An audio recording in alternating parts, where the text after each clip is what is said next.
कर रहा हूं कि परमेश्वर का वचन कह रहा है, तुमने मुझे नहीं चुना, मैंने तुम्हें चुना।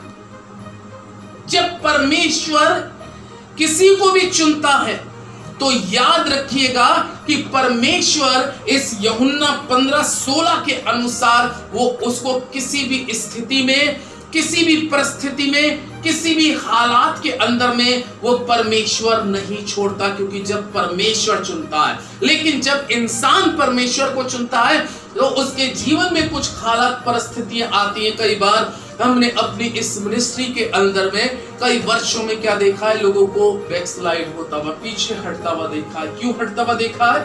वो आए प्रभु में, परमेश्वर के वचन में आए, लेकिन उनके जीवन का अगर मकसद पूरा नहीं हुआ तो वो क्या हो गए? लौट गए, क्योंकि उन्होंने चुना। लेकिन जब परमेश्वर अपने लोगों को चुनता है तो परमेश्वर के लोगों, बाइबल में लिखा है कि वो उसका हाथ पकड़कर ऐसे चलाता है कि जैसे एक पिता अपने बच्चे का हाथ पकड़ के चलाता है, और वो किसी भी स्थिति में और वो किसी भी परिस्थिति में उसको नहीं छोड़ता। इसलिए यहां पे परमेश्वर का वचन कहता है कि तुमने मुझे नहीं चुना, मैंने तुम्हें चुना है। आज की इस पवित्र उपस्थिति में मैं परमेश्वर का दास होने के द्वारा आपको इस वचन के द्वारा आशीषित करता हूं कि आज परमेश्वर ने आपको चुना। लेकिन जब परमेश्वर मुझे और आपको चुनता है, एक शख्स के बारे में बात करते हैं और उसका नाम है दाऊद।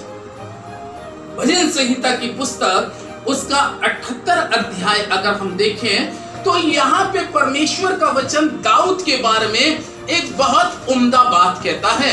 और दाऊद के बारे में क्या कहता है? 70 पद में लिखा है, फिर उसने अपने दास दाऊद को चुनकर भेड़ चालों में से ले लिया। यहाँ पे परमेश्वर का जीवित और पवित्र कलाम हमें इस प्रकार से बतलाता है कि दाऊद को जब परमेश्वर चुनता है, परमेश्वर ने दाऊद को क्या किया? चुना। कहां से चुना था मालूम है? भेड़ चालों में से। बाइबल में लिखा है कि दाऊद शुरू से अपने बाप के कहने के अनुसार, उसके पिता का नाम यिशै था, और यिशै ने जब वो सबसे छोटा पुत्र था तो बाइबल में लिखा है कि यिशै ने उसको शुरू से आरंभ से जंगल में रखा कि वह जंगल के अंदर में भेड़ और बकरियों को चराए। और परमेश्वर का कलाम जीवित बताता है कि भेड़ और बकरियों को चराने वाला शख्स था, इसका नाम दाऊद था। लेकिन सबसे बड़ी बात क्या थी? ये बेशक इसके काम पेशा क्या था कि भेड़ बकरियों को चराने वाला। आज परमेश्वर के लोगों, मैं आपको इस वचन के द्वारा ये बताना चाहता हूं कि परमेश्वर कभी हमारा पेशा नहीं देखता, हमारा काम नहीं देखता, परमेश्वर देखता है मन को। और बाइबल में लिखा है कि मन के साथ दाऊद परमेश्वर की आराधना स्तुति में लगता था, पूरी हृदय के साथ परमेश्वर की महिमा करने के लिए लगता था। तभी तो बाइबल में लिखा है दाऊद के लिए एक बहुत अच्छा शब्द खुदा ने कहा, मेरे मन के मुताबिक मुझे एक शख्स क्या हो गया है? मिल गया। ये है चुना हुआ शख्स। किसके मुताबिक? परमेश्वर के मन के मुताबिक। अगर यकीन जाने, क्योंकि जब परमेश्वर किसी को चुनता है तो कलाम में लिखा है चुनने के बाद में वो देखता है क्या ये व्यक्ति मेरे मन के मुताबिक काम कर पाएगा या नहीं कर पाएगा, ये मेरे मन के मुताबिक चल पाएगा या नहीं चल पाएगा। कहीं ऐसा तो नहीं है इसके जीवन के अंदर में कुछ मुसीबतें, कुछ प्रॉब्लमें, कुछ सताव, कुछ भारी बीमारी, कुछ गरीबी, लाचारी अगर आ जाए, क्या ये उन सब को फेस कर पाएगा या नहीं कर पाएगा? क्योंकि जब परमेश्वर चुनता है तो वो ये देखना चाहता है कि उसका बंदा उसके मन के मुताबिक हो, जिसके विषय में दाऊद के लिए ये आया है शब्द कि दाऊद के लिए परमेश्वर का वचन कहता है मेरे मन के मुताबिक, मेरे मन के मुताबिक मुझे एक शख्स मिल गया है और उस शख्स का नाम है दाऊद। बेशक दाऊद जो है जंगल के अंदर में रहता था, भेड़ और बकरियों के बीच में रहता था।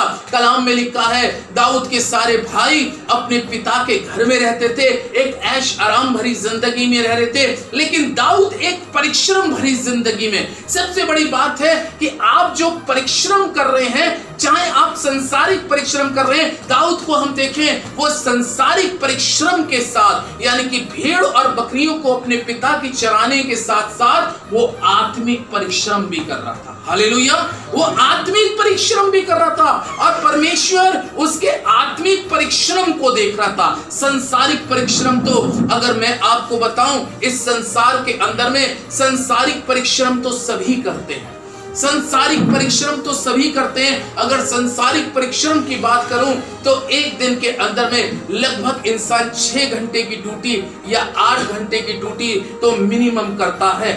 यह है संसारिक परिश्रम। लेकिन सबसे बड़ी बात कि दाऊद उस संसारिक परिश्रम के साथ साथ वो आत्मिक परिश्रम भी कर रहा है। आमीन। वो आत्मिक परिश्रम कैसा कर रहा है? बाइबल में लिखा है वो कहता है मैं हर समय परमेश्वर की क्या दूंगा?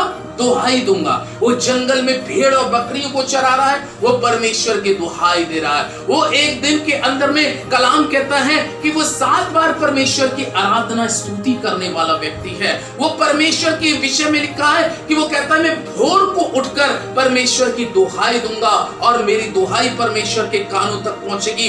ये वो शख्स है खुदा के लोगों जो परमेश्वर के लिए पूरी तरीके से समर्पण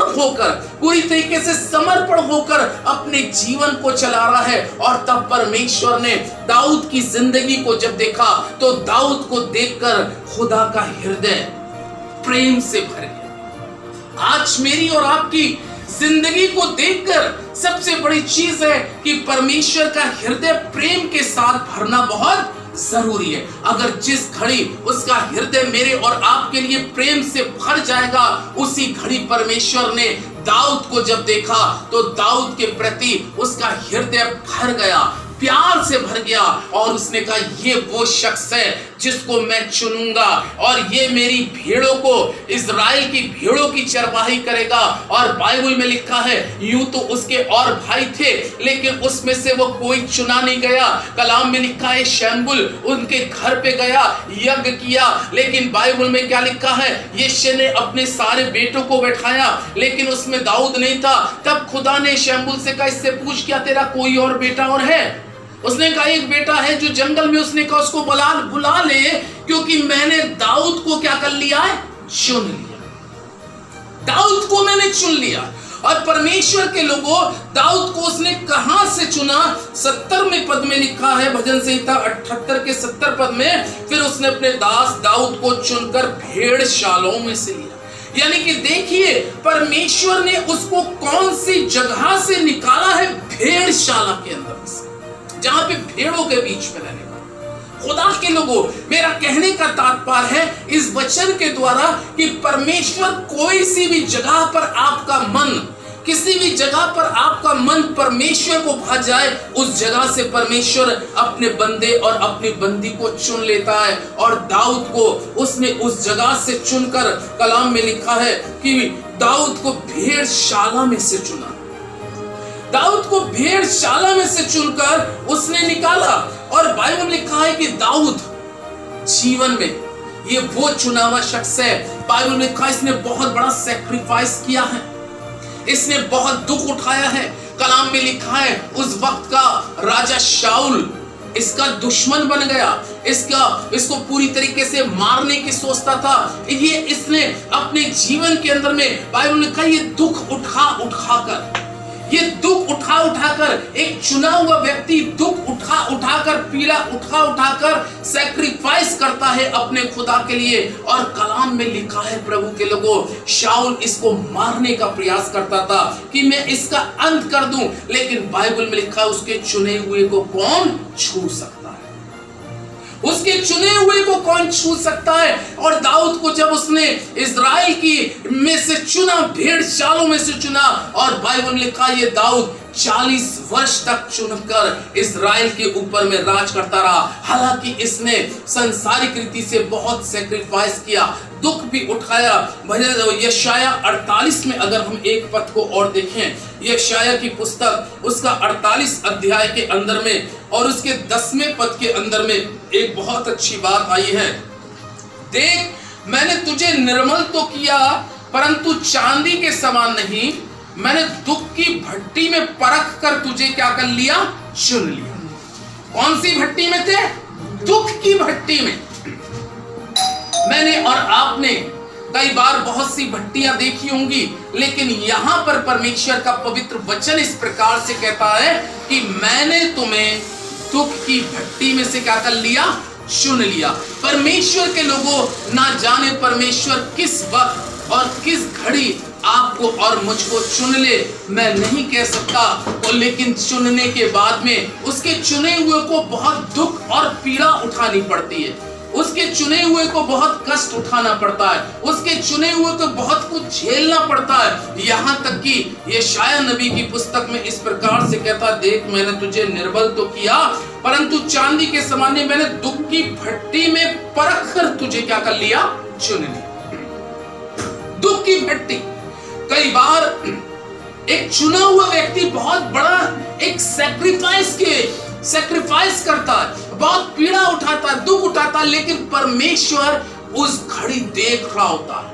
उस घड़ी परमेश्वर देख रहा होता है कि ये व्यक्ति कितना कष्ट उठा रहा है, इतना दुख उठा रहा है, लेकिन मुबारक और धन्य वो लोग हैं कि दुख की भट्टी में भी अगर चल रहे हैं, फिर भी अपने परमेश्वर में कैसे हैं, वफादार हैं। अगर अपने परमेश्वर में वफादार हैं तो वो कह रहा मैंने दुख की भट्टी में से तुझे चुन लिया, और कह रहा है अपने निमित्त, हाँ अपने निमित्त मैंने ये किया, मेरा नाम क्यों आप पवित्र ठहरे, अपनी महिमा में दूसरे को नहीं दूंगा। मैंने चुन लिया तुझे दुख की भट्टी में। कई बार धर्मी लोग, चुने हुए लोग सोचते हैं कि मेरे खुदा, मैं तो एक सही तेरा दास था, मैं तो एक सही तेरी दासी थी, आखिर ये दुख, आखिर ये पीड़ा, आखिर ये इतना बड़ा कष्ट मेरे जीवन में क्यों आया। नहीं, खुदा के लोगों, अगर खुदा के लोग जो चुने हुए होते हैं, यकीनन जाने वो दुख की भट्टी में से, यानी कि बहुत सी परेशानियों में से, बहुत सी समस्याओं में से